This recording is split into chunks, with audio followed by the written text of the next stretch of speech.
الفاتحة إلى روح سيدنا وحبيبنا وشفيعنا رسول الله محمد بن عبد الله وعلى آله وأصحابه وأزواجه وذريته وأهل بيته أجمعين، خصوصا إلى روح سيدنا أحمد بن عيسى المحاضر الفقه المقدم محمد بن علي وعلي وصول فروعهم، وإلى حضرة النبي. الفاتحة. أعوذ بالله من الشيطان الرجيم. بسم الله الرحمن الرحيم. الحمد لله رب العالمين الرحمن الرحيم مالك يوم الدين إياك نعبد وإياك نستعين صراط المستقيم صراط الذين أنعمت عليهم آمين. السلام عليكم ورحمة الله وبركاته.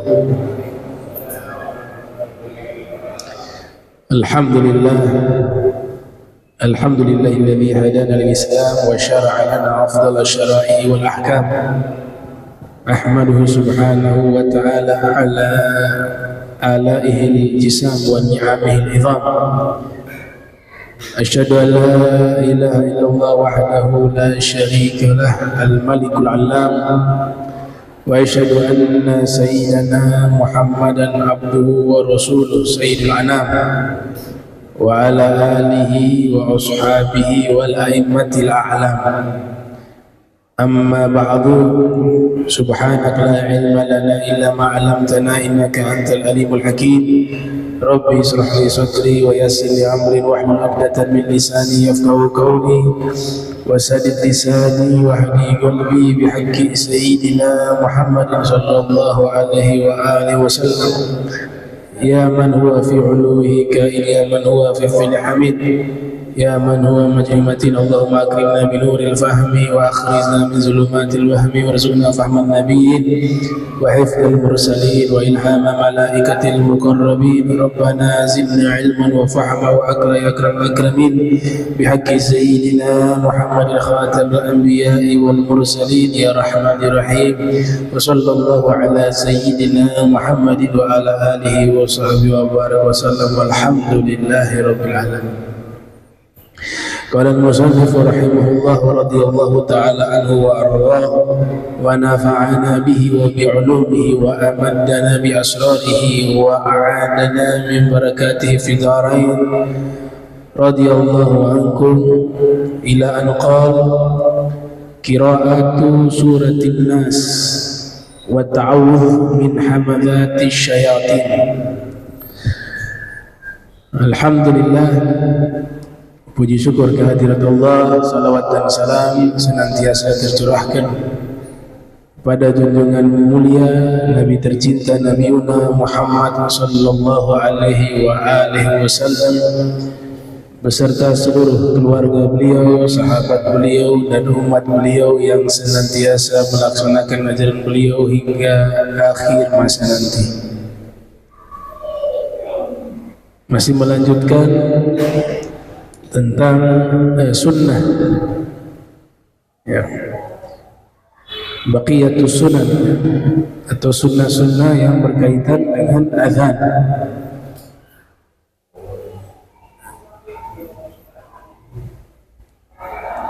Nah, sunnah sebelum sholat, ya. Sunnah sebelum sholat. Yang berikut, yang ke-16,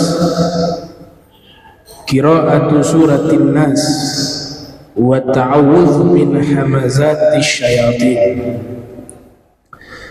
Membaca surat An-Nas ini sebelum takbiratul ihram. Kemudian membaca doa pelindungan, at-ta'awuz min hamazati syayatin, dari bisikan-bisikan syaitan. Ini ilmu disampaikan oleh Hujjatul Islam Al-Imam Ghazali. Imam Ghazali mengajarkan amalan ini di dalam kitab Bidayatul Hidayah, yakni sebelum takbir, was-was, cara menghilangkan was-was kata Hujjatul Islam Al-Imam Al-Ghazali adalah dengan membaca surat An-Nas. Kemudian membaca doa Allahumma inni a'udzubika min hamazatis syayatin.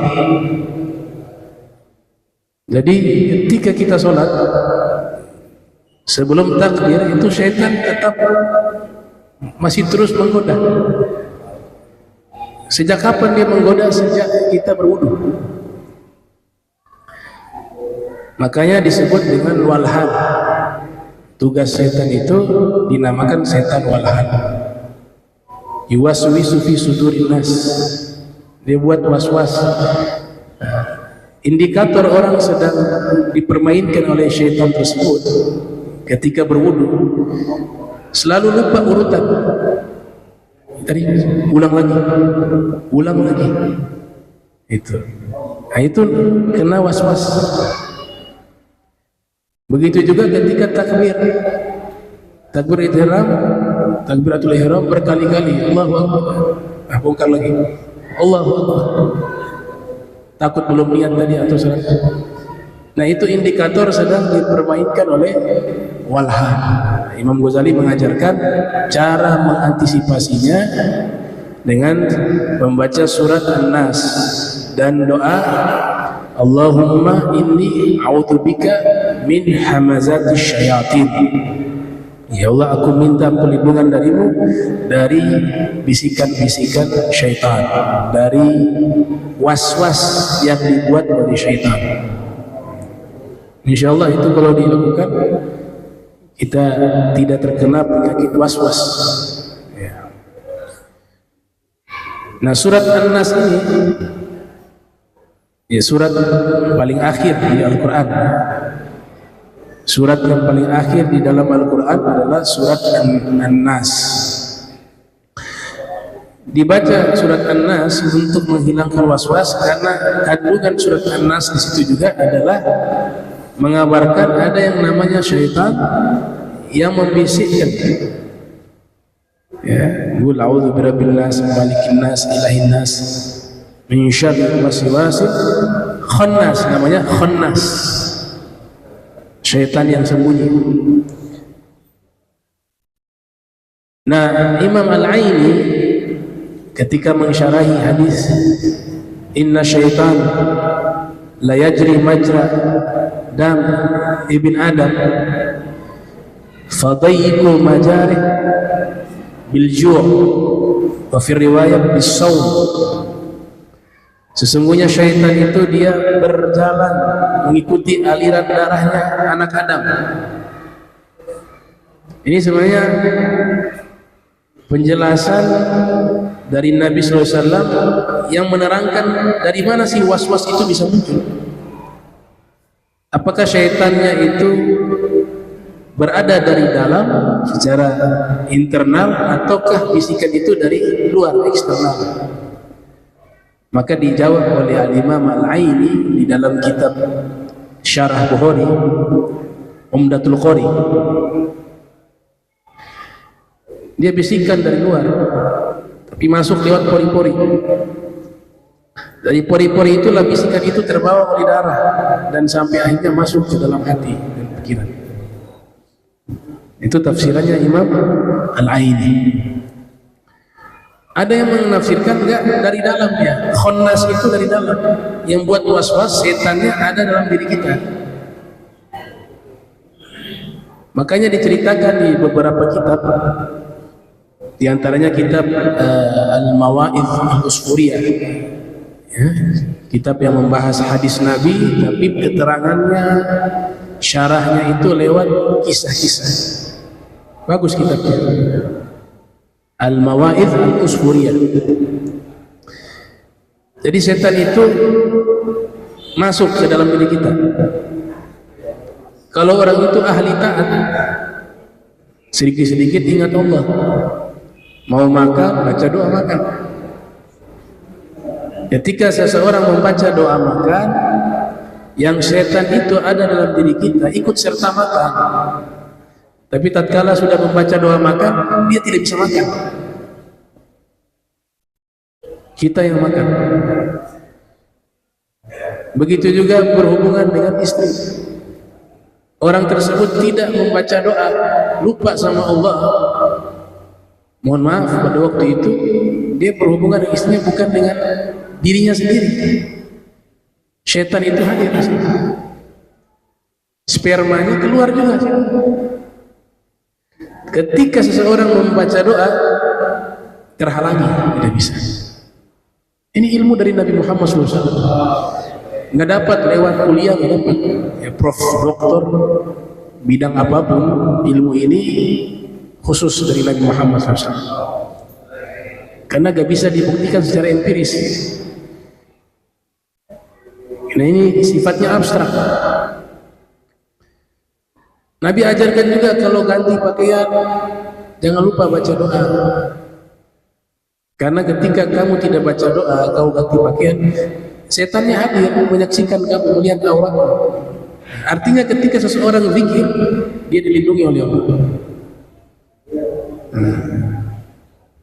Termasuk setan yang ada di dalam diri kita. Maka dikisahkan di dalam beberapa riwayat yang bukan hadis Nabi, tapi ada para ulama menceritakan ada satu setan, dia masuk ke tubuhnya orang soleh. Waktu dia masuk, besarnya kayak sapi. Setannya besarnya kayak sapi. Masuk. Tinggal hanya beberapa hari di situ, nggak kuat dia keluar akhirnya. Keluar jadi burung pipit.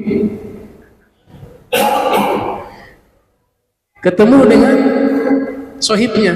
Sohibnya masuk ke dalam diri orang yang lalai, nggak pernah mengingat Allah dalam setiap keadaan.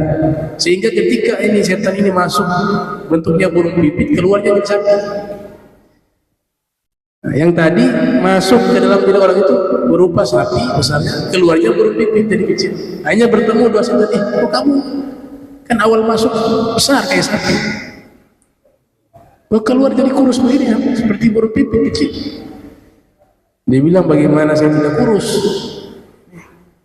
Ini sahibul bait saya nih, yang punya tubuh nih, yang saya masuk ke dalam dirinya, nggak pernah lupa sama Allah.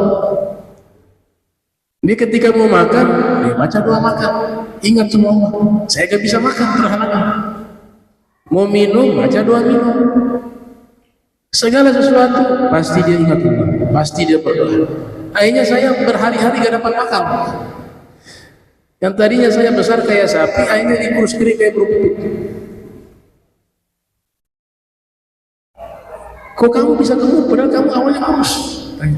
Kayak yang satu kawan, kamu masuk seperti burung pipit, sekarang kamu keluar kok jadi kayak sapi besar. Dia bilang, Tuhan saya berbeda dengan Tuhanmu. Sohibul jasad itu berbeda dengan, kalau punya saya dia lalai, nggak pernah ingat Allah. Waktu makan dia tidak pernah mengingat Allah, tidak pernah berdoa, maka saya ingin makan. Sehingga sekarang badan saya jadi besar seperti itu. Dia mau berhubungan dengan istrinya, tidak pernah berdoa, lupa kepada Allah, saya juga ikut. Akhirnya saya ya menikmati itu semua, makan enak, tidur enak. Jadi kalau tidur gak baca doa tidur, itu tidurnya sama setan. Akhirnya saya jadi gemuk seperti ini. Nah, ini hikmah dari kisah ini, bahwa ketika seorang dia lupa kepada Allah, maka di situ yang hadir adalah setan. Ketika seseorang itu selalu ingat kepada Tuhannya, kepada Allah Subhanahu wa Ta'ala, maka Allah yang menjaganya. Imam Ja'far As-Shadiq mengatakan, as-sawa'id tusib al-mu'min wa ghairal mu'mini wala tusib zakiran lillah. Ini petir bisa menyambar orang beriman. Dia orang beriman, dia orang ahli ibadah, bisa kemungkinan petir itu menyambarnya. Begitu juga kepada orang yang tidak beriman. Tapi petir tidak akan bisa menyambar orang yang sedang mengingat Allah. Berarti jadi apa? Hisnun, benteng pelindung. Jadi ini ilmu dari Imam Ghazali, yang tentu ini semua dari Nabi Muhammad sallallahu alaihi wasallam. Ada kitab Imam Ghazali Al-Arba'in fi Usuluddin, Al-Arba'in fi Usuluddin, mengatakan bahwa ikhlas dan khusyuk tempatnya di ruh. Di situ setan gak bisa masuk. Makanya ikhlas dalam riwayat sirrun min asrarillah, dia bagian dari rahasia Allah yang Allah titipkan ke dalam diri seorang hamba. Dia hanya bisa menggoda lewat qalb, hati. Nah, Syekh Abdul Qadir Al-Jilani membahas secara rinci itu. Bisikan-bisikan di hati itu disebut khawatir. Di dalam kitab Futuhul Ghaib ada bisikan syaitania, ada bisikan malaikat. Kalau malaikat itu biasanya kebaikan. Ada ilham, ya, bisikannya Allah lewat ilham. Ada bisikannya nafsu. Semua ada di dalam diri kita. Makanya Imam Ali mengatakan, kalian pikir kalian itu hanya manusia dengan fisik yang kecil. Tidak. Di dalam diri kalian ada alam yang begitu besar. Bisa dimaknai alam-alam tadi yang sifatnya abstrak, ruh, ya, nafsu, qalbun versinya Imam Ghazali bukan berbentuk fisik tapi berupa cahaya. Makanya dalam bahasa Indonesia dikatakan hati nurani. Nurani itu dari bahasa Arab, cahaya, hati yang bercahaya, hati nurani. Qalbun nuraniun, hati yang bercahaya. Surat An-Nas. Surat An-Nas ini juga dilarang dibaca panjang, kata Maliki Yaumiddin, ya. Qul a'udzu birabbin nas, Malikin nas, tidak boleh dibaca panjang. Berbeda dengan surat Fatihah, bisa dibaca dengan 3 qiraah, 3 bacaan. Bisa dibaca Malikin nas pendek, dan Malakan nas dalam bentuk fi'il. Akan tetapi dalam bentuk fi'il adalah qiraah sazah, ya, bacaan yang cacat, yang janggal. Jadi jangan dipakai yang ketiga itu, ya, Malaka Yaumiddin. Yang dipakai 2, Malik Yaumiddin dan Malik Yaumiddin. Al-Habib Ali Al-Habsyi biasa rakaat pertama bacanya panjang di surat Fatihah, lafaz Maliknya Malik Yaumiddin. Di rakaat kedua dibaca pendek Malik Yaumiddin, ya, sehingga terkumpul qiraah dari ulama-ulama ahli qiraah. Nah, tapi di surat An-Nas hukumnya haram dibaca panjang, kata Malik. Dia dibacanya pendek, Malikin nas. Tidak boleh dibaca Malikin nas. Kemudian wa ta'awuz yang minta perlindungan pada Allah. Wa idza qara'tumul Qur'an fasta'idz. Wa idza qara'tumul Qur'an fasta'idzu billah minasyaitonir rajim. Ayatnya gimana? Wa idza qara'tal Qur'ana fasta'idz billah minasyaitonir rajim. Ya, mufrad. Iya. Berarti idza qara'tal Qur'ana fasta'idz billah minasyaitonir rajim. Mazhab Syafi'i menyunahkan untuk senantiasa membaca ta'awuz di dalam Al-Quran. Kita baca Al-Quran sebelum baca basmalah, mazhab Syafi'i itu menganjurkan kita baca ta'awuz terlebih dahulu. A'udzubillahi minasyaitonir, baik di dalam sholat maupun di luar sholat. Tapi dibacanya sir, tidak dikeraskan.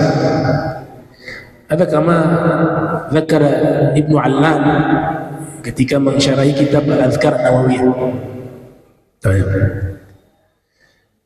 Wasyayatin, syayatin dari kata syaitan. Syaitan di dalam Al-Quran disebut ada 2 jenis, ada yang manusia, ada jin. Dr. Syekh Ali As-Sabuni mengatakan bahwa syaitan itu adalah sifat yang memiliki arti menjauhkan orang kepada kebaikan, menjauhkan orang kepada jalan kebaikan, jalan kebenaran. Itu disebut dengan kata syatona, yang artinya jauh, dari kata syatona. Sehingga kalau manusia itu dia, kehadiran dia hanya membuat orang untuk jauh dari kebaikan, dari kebenaran. Adanya dia menghalangi orang untuk bisa taat kepada Allah, sekalipun dia manusia, disebut dengan syaitan. Ini di surat Al-Baqarah itu gimana? Orang-orang musyrik, orang-orang munafik di mukadimah. Qala syayatinihim, Di surat Baqarah itu. Wa idza qila lahum ta'alu qala syayatinihim, berkata setan-setan mereka. Di situ padahal orang-orang musyrik, tapi Allah sebut setan-setan mereka karena menghalangi orang untuk bisa berbuat baik dan untuk mentauhidkan Allah, untuk taat pada Allah. Syayatin. Yang ke-17, ya sunnah yang ke-17, at-tafriqatu baina qadamaihi bi qadri shibri lidzakari wa ghairuhu yadummuhuma. Yang ke-17 adalah merenggangkan di antara kedua telapak kaki ketika berdiri mau sholat. Yang laki-laki kakinya agak merenggang seukuran shibr, sejengkal, ya, antara dua telapak kakinya, ya. Jadi jangan rapat, direnggangkan. Ini juga keterangan ada di kitab Fathul Mu'in Syekh Zainuddin Malibar. Jadi kitab Fathul Mu'in ini termasuk kitab yang menerangkan bab sholat yang cukup lengkap dalam mazhab Syafi'i, di antara kitab-kitab yang lain, ya. Khususnya bab sholat hampir semua dibahas di situ. Nama kitabnya Fathul Mu'in Syafi'i.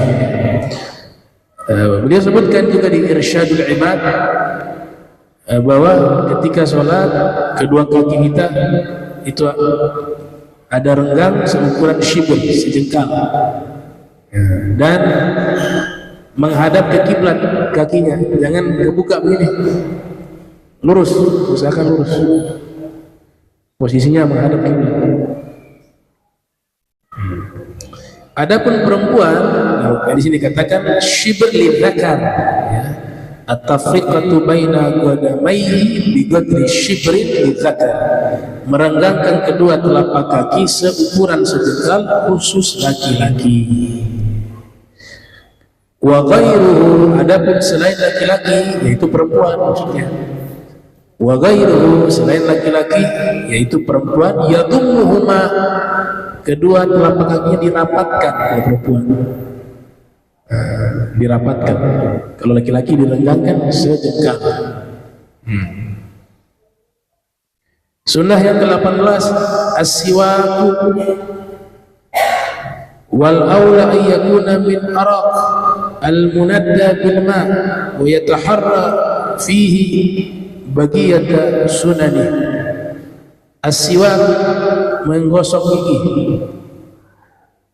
Sebenarnya makna yang ma'ruf indah ahli lughah, kalau kayunya itu disebut miswak. Kayunya itu disebut miswak. Kalau perbuatannya menggosoknya itu disebut dengan siwak. Siwak itu artinya menggosok gigi. Bendanya itu yang ma'ruf indah ahli lughah miswak. Tapi karena sudah jadi kebiasaan, tidak dimaafkan deh, nggak apa-apa. Kan Allah agak haramkan siwak. As-sahih miswak. Nah, siwak ini sebenarnya kalau kita ada beberapa ulama mengarang tentang sejarah siwak, dibahas ya. 1-2 jilid kitab isinya siwak. Jadi sejarah siwak ini ternyata asalnya bukan dari Arab. Siwak itu asalnya 7.000 tahun yang lalu. 7.000 tahun yang lalu. Itu digunakan oleh penduduk Babilonia dan Mesir kuno. 7.000 tahun yang lalu. Dan mereka gunakan juga jenis kayu yang sama, yaitu kayu arok. Itu menggosok gigi. Babilonia masuk wilayah Irak, dekat dengan Mosul kalau di zaman kita. Dan kayu yang paling terbaik untuk dijadikan bersiwak disusun oleh para fuqaha itu yaitu arok nomor 1. Kayu arok yang beredar di pasaran itu ya, kayu arok itu. Yang kedua adalah jarid an-nakhl, batang kayu dari pelepah kurma. Itu afdal yang kedua itu. Setelah itu yang ketiga adalah ud zaitun, batang kayu pohon zaitun. Pohon zaitun dia warna hitam. Tapi kalau di pasaran lebih mahal ini. Ud zaitun ya. Karena didesain dengan bungkusan yang mewah, ada namanya Royal Miswak, itu harga hampir bisa 500-an satu kayunya. Iya. Mahalnya di bungkusannya. Iya. Itu. Padahal al-ibrah bil jauhar la bil madhhab. Yang penting itu isinya, bukan covernya. Iya. Padahal afdal arok. Setelah itu kayu-kayu yang punya bau wangi, kecuali raihan. Nah, raihan gak dianjurkan menggunakan kayu raihan. Ada jenis pohon di Arab yang mengeluarkan wangi. Tapi kalau kamus kontemporer, kemangi, daun kemangi. Kalau kemangi, batangnya ada batangnya, kecil ya. Nah, dikatakan kecuali yang itu makruh. Jadi arok yang paling afdol, kayu arok. Nah, kemudian ulama juga menerangkan ukurannya bersiwak. Ya, jadi siwak ini sebenarnya sudah ada di masa era Babilonia 7000 tahun yang lalu, juga di Mesir kuno. Tapi yang mempopulerkan hingga menjadi populer secara internasional itu adalah Nabi Muhammad SAW. Karena masuk ke dalam ibadah. Ada beberapa keterangan mengatakan bahwa bersiwak itu bukan ibadah. Maka cukup dijawab dengan Imam Bukhari, Imam Muslim menyebutkan di dalam kitab hadis mereka bab khusus tentang siwak, dan juga bab khusus tentang sholat kemudian menggunakan siwak ketika sebelum masuk ke sholat.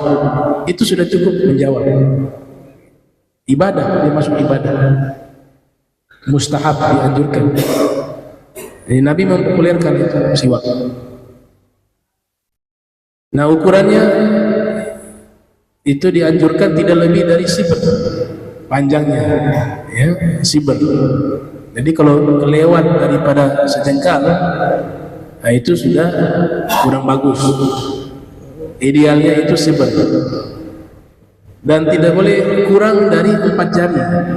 Ya, siwaknya kecil, kurang dari 4 jari juga kurang baik.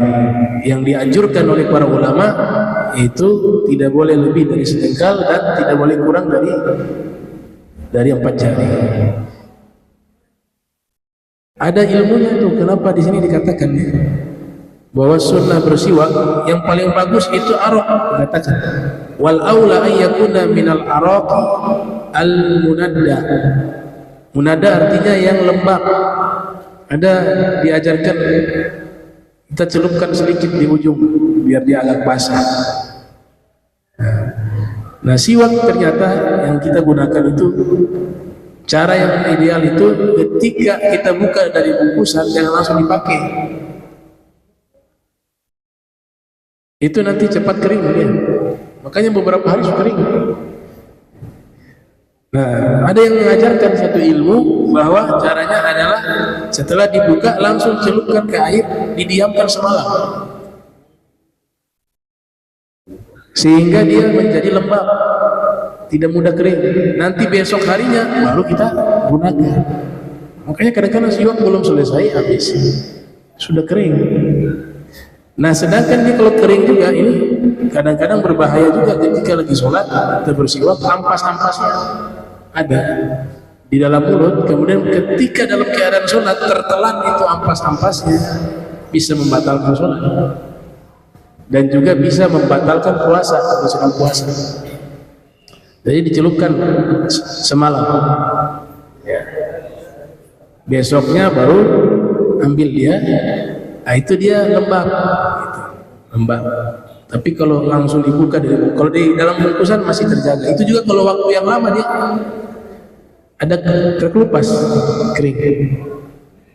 Jadi itu caranya, ya, dicelupkan ke air semalam, besoknya baru digunakan. Kemudian bagian ujungnya ditumpuk sedikit biar mudah untuk digunakan. Nah, diajarkan juga cara memegang siwak. Siwaknya dipegang. Nah, ini kan pas nih, sedengkal. Nah, cara memegangnya seperti ini. Ya, kemudian diletakkan ngambilnya itu sunnahnya tangan kanan. Makanya ulama sering meletakkan siwak di bagian kanan. Ada saku, kalau tidak ada saku biasa dijubah, dicari di kantong sisi kiri. Kenapa? Karena biar mengambil dengan tangan kanan. Nah, ada yang mengajarkan cara ambilnya langsung begini. Ada yang mengatakan udah langsung aja ambil, nggak ada tata cara khusus. Nah, setelah itu sudah seperti ini, ya, baru dimulai dari gigi tengah bagian atas dan diputar ke kanan sampai mentok, turun ke bawah. Kemudian digosok sampai ke kiri, sampai di tengah, naik ke atas. Oke. Sampai di atas, lanjutkan lagi sampai ke ujung kiri. Sudah mentok, turun ke bawah. Di atas lagi, naik, ya, naik ke atas. Di tengah, ya. Setiap di tengah dia berputar seperti angka 8. Gitu. Kemudian ditutup dengan lidah. Dengan lidah. Merek apapun itu pasta gigi gak bisa mengalahkan ini. Sudah dibuktikan secara ilmiah. Bakteri-bakteri yang ada semuanya mati. Siwak, arok, dan gak bisa dimatikan beberapa jenis bakteri dengan pasta gigi apapun. Hanya bisa dengan siwak. Bahkan fawaidnya itu, manfaatnya itu ada ulama menghitung manfaat siwak itu ada sekitar 70 lebih manfaat. 70. Baik. Kemudian baca doa, ada doanya juga itu. Ketika awal bersiwak, sebelum kita bersiwak, Al-Imam Nawawi yang lahir 631 Hijriah atau 676 Hijriah, di dalam kitab Al-Adhkar beliau meriwayatkan membaca doa wa barik li fihi ya arhamar rahimin. Di wa barik li fihi ya arhamar rahimin. Nanti sudah selesai bersiwak, terserah mau 1 putaran, 3 putaran, kan? Putarannya paling bagus hitungan ganjil, ya, hitungannya keseluruhan sudah sampai itu 1 putaran, angka 8. Setelah selesai bersiwak, kemudian ada yang diajarkan, ya, diajarkan doa, yaitu Allahumma bayyid bihi asnani wa syudda bihi, ya, lifati wa thabbit bihi lahati wa afsih bihi lisani, ya, wa barik li fihi wa athibni alaihi ya arhamar rahimin. Itu yang versi panjang. Yang pendek bisa juga Allahumma bayyid bihi asnani wa syudda bihi lifati wa thabbit bihi lahati ya arhamar rahimin. Boleh, ya. Itu doa bersiwak. Kemudian hukumnya fadilah, ya, fadilah. Ada dulu saya tulis khusus tentang risalah membahas tentang siwak berdasarkan tinjauan hadis, ilmu hadis, ya. Fadilahnya itu dalam beberapa riwayat disebutkan, menurut Imam Daruqutni, rijaluhu mausuqun, para periwayatnya dipercaya, mausuqun. Walaupun Imam Baihaqi mengatakan riwayat tentang fadilah siwak itu, fadilah siwak itu lemah. Tapi Imam Daruqutni mengatakan riwayat yang kuat. Terlepas itu ada khilaf hadis tentang fadilah siwak, ya salat as-salatu bi siwakin khairun min 70 shalah bila siwak. Wa fi riwayat raq'ata as-salati bi siwak afdal min 70 shalah bila siwak. Ada beberapa redaksinya itu agak berbeda tapi artinya sama, yaitu sekali sholat. Satu riwayat yang lain mengatakan 2 kali 2 rakaat sholat menggunakan siwak lebih utama dari 70 kali sholat tanpa siwak. Riwayat ini dikatakan lemah oleh Imam Baihaqi, namun dikatakan kuat oleh Imam Daruqutni. Baik. Dan di sini juga ada diterangkan. Abu Nu'aim dalam kitab Al-Hilyah, Hilyatul Awliya, menyatakan bisanadin hasan. Riwayat tersebut sanadnya hasan. Jadi Imam Daruqutni mengatakan hadis ini hadis yang kuat. Imam Abu Nu'aim mengatakan hadis ini hadis hasan. Al-Imamul Baihaqi menyatakan hadis ini hadis yang lemah dalam masalah fadilah. Tapi dalam masalah perintah bersiwak hadis sahih. Makanya ini fadilah amal gak apa-apa. Dalam perintah yang sahih, laula an asyqa ala ummati la amartuhum bisiwak ma'a kulli shalah. Seandainya saya tidak khawatir hal ini memberatkan umat saya, maka pasti saya akan perintahkan mereka menggunakan siwak setiap kali sholat. Di riwayat yang lain, ini riwayat Imam Bukhari, riwayat Imam Muslim, riwayat yang lain Nabi katakan laula an asyqa ala ummati la amartuhum bisiwak inda kulli shalah, inda kulli wudu, inda kulli wudu. Jadi kalau ma'a kulli shalah itu perintahnya ketika sholat, tapi kalau lafadznya inda kulli wudu, yang riwayat aslinya dalam kitab hadis riwayat Imam Bukhari. Jadi ini yang menjadi hujjah, menjadi hukum bahwa ada perintah dari Nabi untuk bersiwak. Kemudian dibahas keutamaan lainnya, misalnya ada dalam riwayat Imam Ahmad bin Hanbal, lahir 164 wafat 241 Hijriah, juga riwayat Imam An-Nasa'i, lahir tahun 215 wafat 303 Hijriah. Rasul sallallahu alaihi wasallam bersabda, as-siwak matharatun lil fam mardatun lirabb. Bersiwak itu membersihkan mulut dan mendatangkan ridhonya Allah. Dalam riwayat yang lain membuat mata sehat.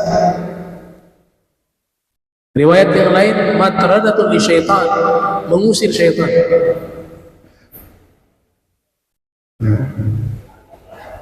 Nah, ada beberapa keadaan kita disunahkan bersiwak, diantaranya ketika hendak mau sholat sebelum takbiratul ihram. Bahkan dalam kitab Bushrul Karim, ketika kita lupa bersiwak, kita punya ada bawa siwak, di tengah-tengah sholat baru diingat tadi belum bersiwak. Dalam kitab Bushrul Karim dia bersiwak pada waktu itu untuk meraih sunnah tersebut.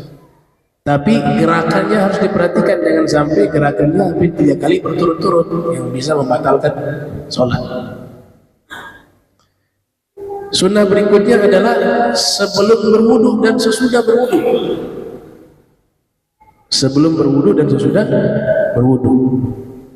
Bahkan ulama terdahulu sampai kalau lupa bawa siwak, mereka gunakan sesuatu yang kasar, tisu itu atau apa yang ada, untuk menggosok gigi mereka ketika mau sholat.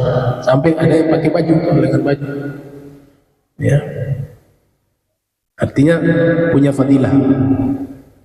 Sunnah berikutnya adalah khatib ketika ingin berkhutbah, itu disunahkan sebelum dia berkhutbah bersiwak. Dan semua amalan-amalan yang baik, mau mulai belajar, ilmu bersiwak. Mau adzan, sebelum adzan bersiwak kalau ada.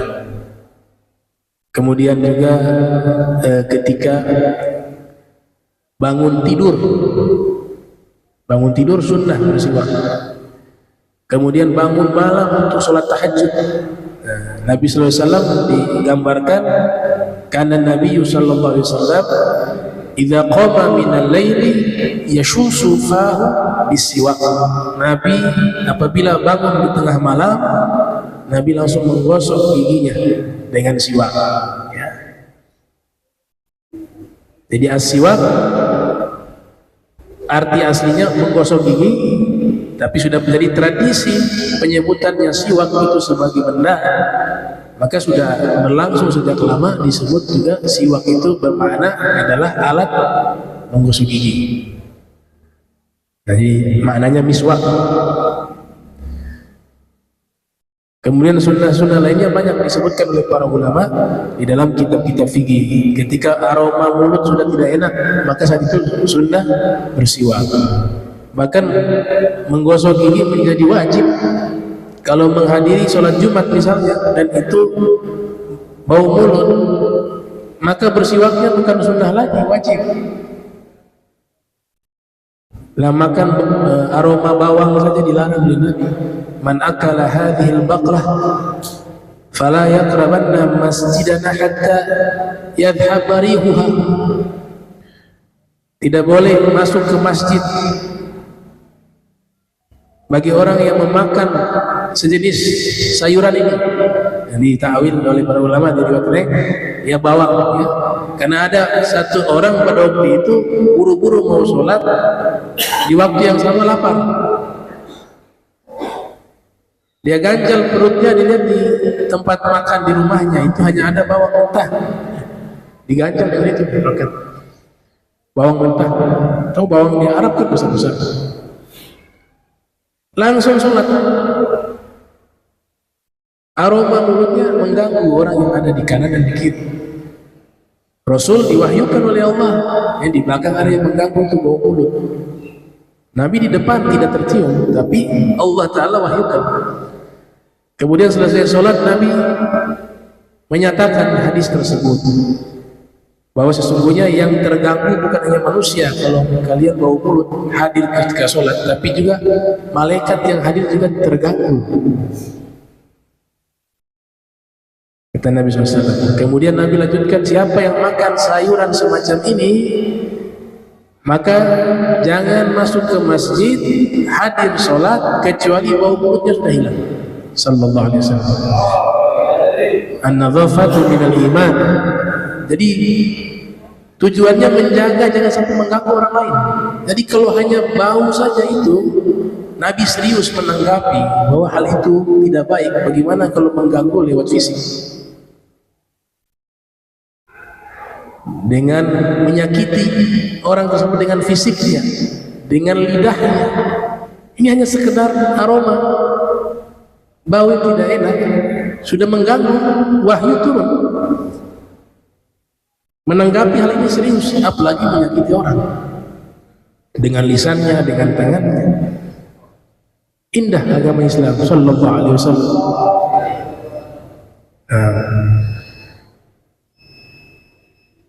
Kemudian dari sanad, bahwa sanad hadis tentang siwak semua periwayatnya adalah riwayat yang mausuqun, rijaluhu mausuqun kulluhum. Hadis dari Imam Bukhari. Imam Bukhari meriwayatkan, wa Imam Muslim. Imam Bukhari lahir 154 wafat 256, Imam Muslim lahir 204 wafat 261 Hijriah. Mereka dapat hadis ini lewat jalur Al-Imam Qutaibah bin Sa'id, seorang periwayat yang siqah, dhabit adil. Kemudian didapatkan riwayat ini daripada Amrun An-Nakid dan juga Zuhair bin Harb. Juga keduanya dinilai dalam kajian ilmu rijal hadis, ilmu jarh wa ta'dil, penilaian ulama hadis, bahwa mereka berdua juga thiqah, adil, dhabit. Kemudian setelah mereka dapatkan hadis ini dari Al-Imam Sufyan bin Uyainah. Ada jalur lain dari Imam Malik bin Anas. Al-Imam Sufyan ibn Uyainah mendapatkan hadis ini daripada Abu Zinad. Abu Zinad namanya adalah Abdullah bin Aqwan. Juga mendapatkan daripada Al-Imam Al-A'raj Abdurrahman bin Harmas, dan mendapatkan hadis ini dari Abi Hurairah.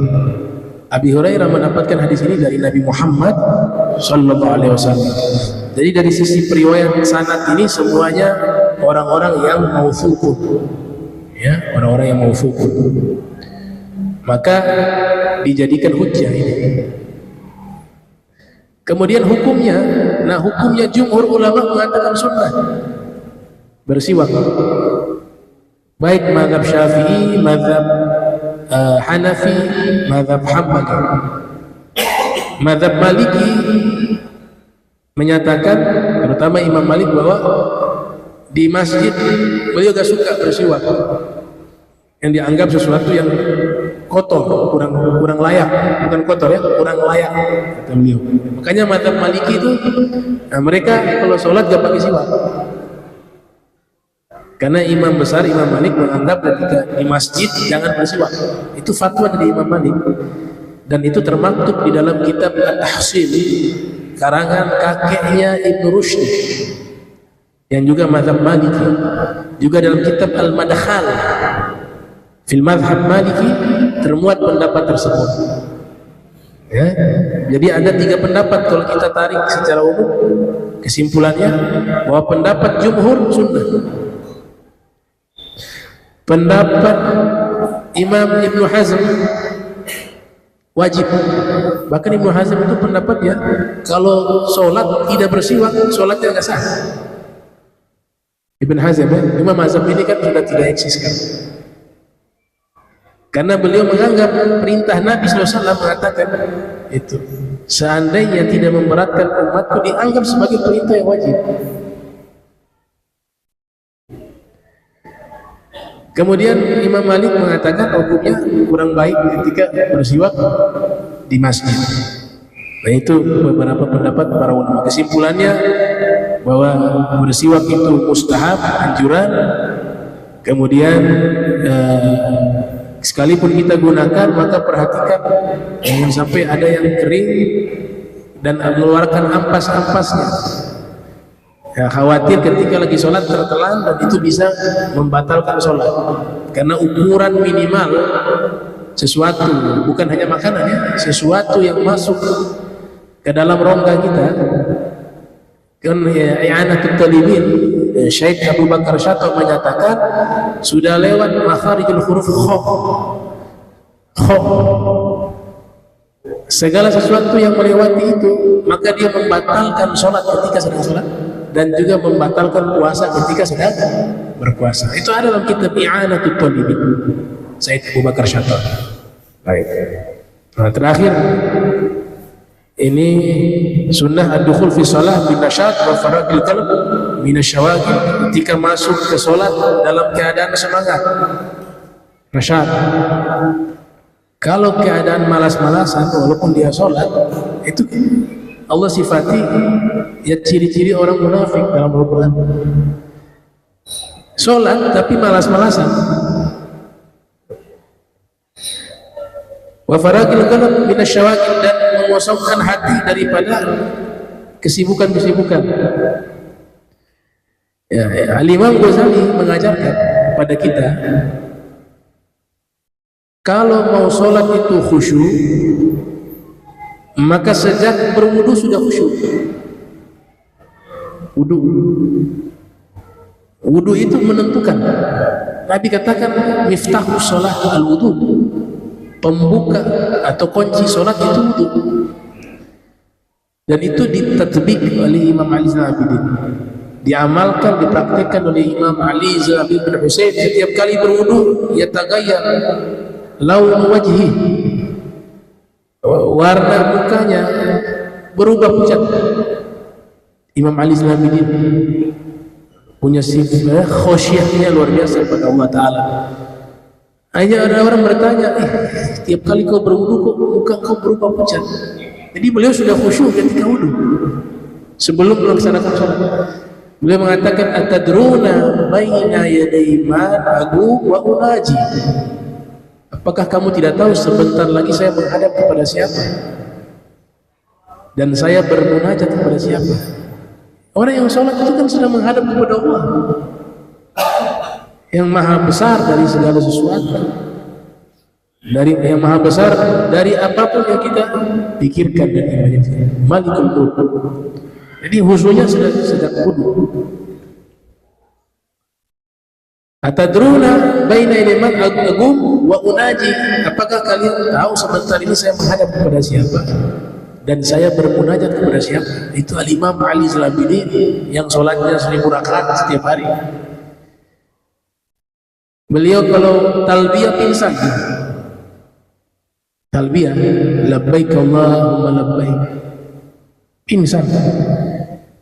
Ketika sadar dari pingsannya, mereka bertanya, kenapa tiap kali kau talbiyah pingsan?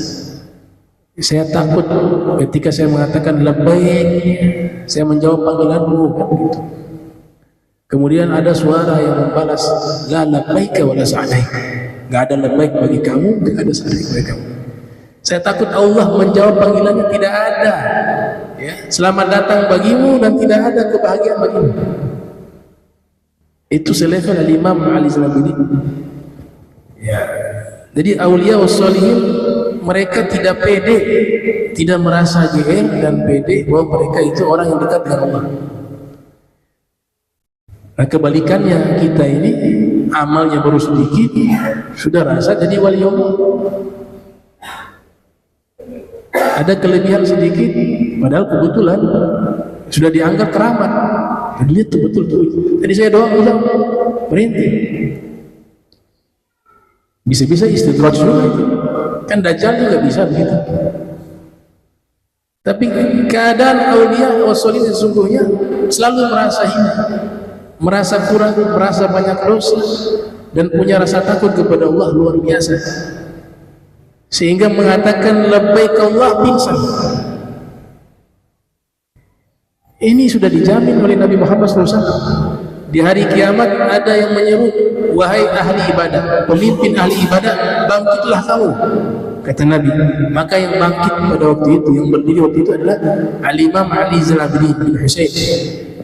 Sudah dapat jaminan itu, tapi merasa takut.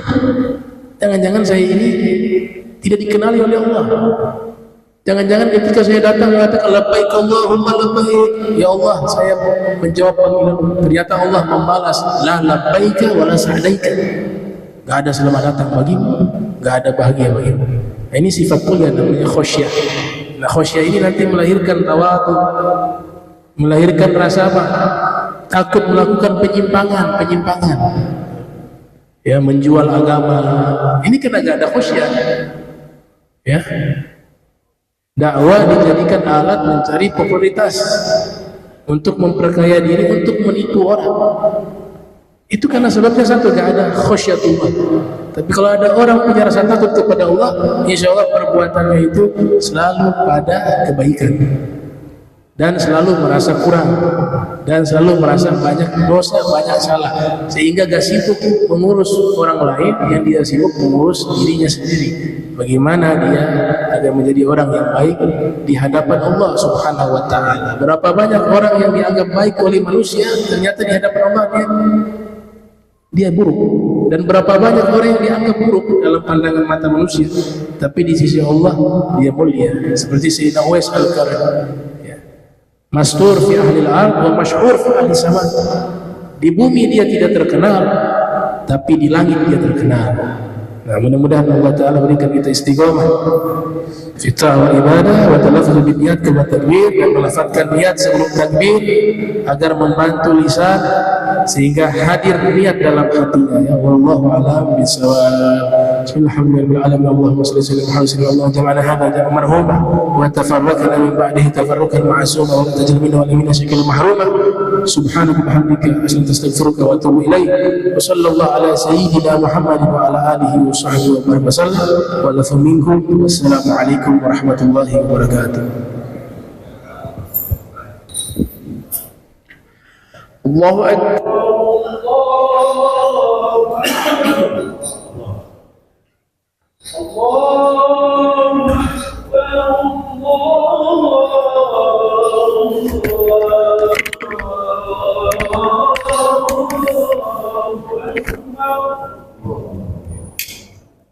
أشهد أن